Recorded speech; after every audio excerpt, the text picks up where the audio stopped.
Chapter 19. Goodbye, Sabudo. A great grandmother releases her attachment. Welcome back to the story of Tribhuvan. Today, we step into one of the most tender and touching moments of this entire journey.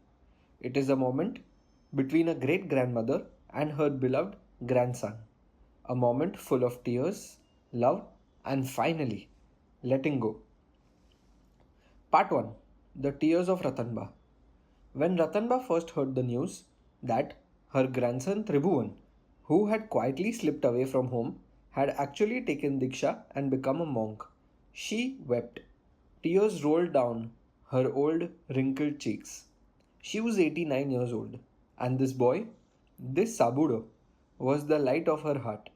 But here is what makes Ratanba truly remarkable. Even as she cried, deep inside her heart, her faith stood firm. She believed in the Sarvavirti Dharma, the highest path of complete renunciation.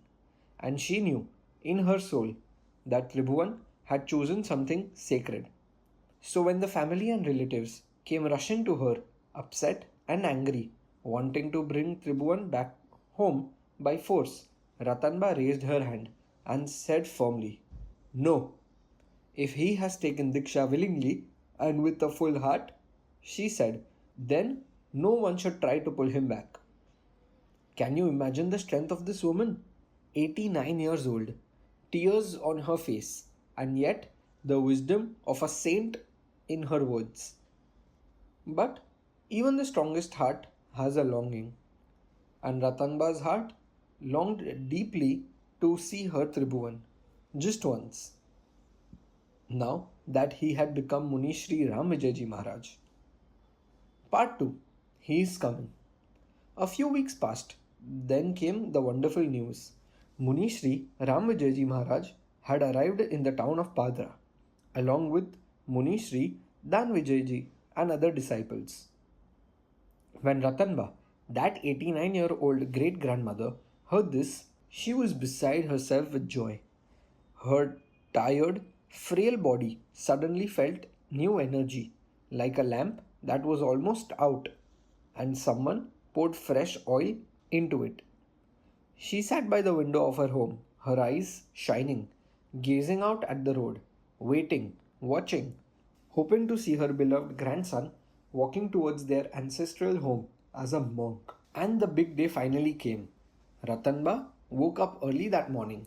She cleaned her house herself with energy and excitement, making it spotless for Muni Shri Ramvijayji's arrival. She couldn't even sit still.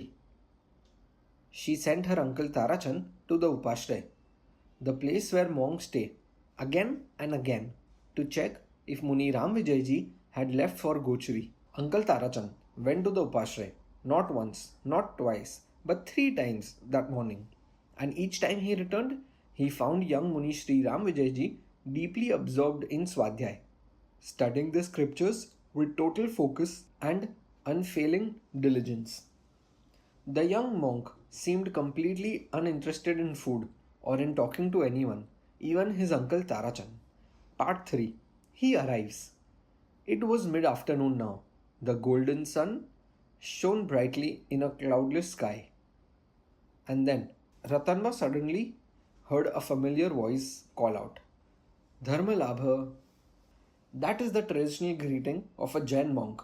May you gain in Dharma. Ratanba's face lit up.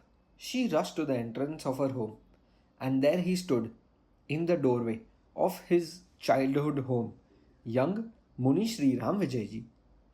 She was speechless. This was the same boy she had fed with her own hands, the same little Tribhuvan she had lovingly cradled as a baby. And now he stood before her, robed in the simple white clothes of a sadhu. His entire manner spoke of grace, gentleness, and deep inner peace. His hair, once a mop of unruly golden brown curls, was now gone, replaced by short, uneven stubble, a sign of the penance of a monk's life. His face was round and chubby, but his eyes sparkled brighter than ever before. Ratanba was completely mesmerized. She forgot everything. She forgot even to invite him inside the house. She forgot the traditional greeting. She just stood there, filled with peace and calm.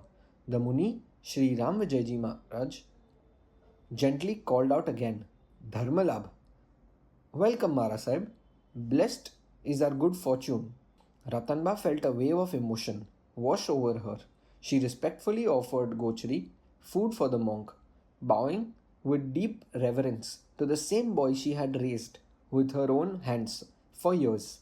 The young Munishri Ramvijayji accepted with a calm and dignified manner, showing no special attachment, no extra feeling towards her. He was a sadhuna, true to the code of a monk's conduct. Part 4. I won't let you go. As Muni Shri Ramvijayji was about to leave, Ratanba lost control. All that loneliness, all those weeks of waiting, all that love she had held inside, it came rushing out like a river. She ran to the entrance of her home and blocked the door. Her eyes were full of tears. Her voice was shaking. I won't let you go, she cried. I am not asking you to give up your monkhood, but I am old. I am alone. I don't know how long I have left to live. Please, please don't leave, Padra. Young Muni Shri Ramvijayji was taken aback for a moment. But then, with the quiet strength of a true monk, he gently regained his composure and softly, calmly, he spoke. You already know this.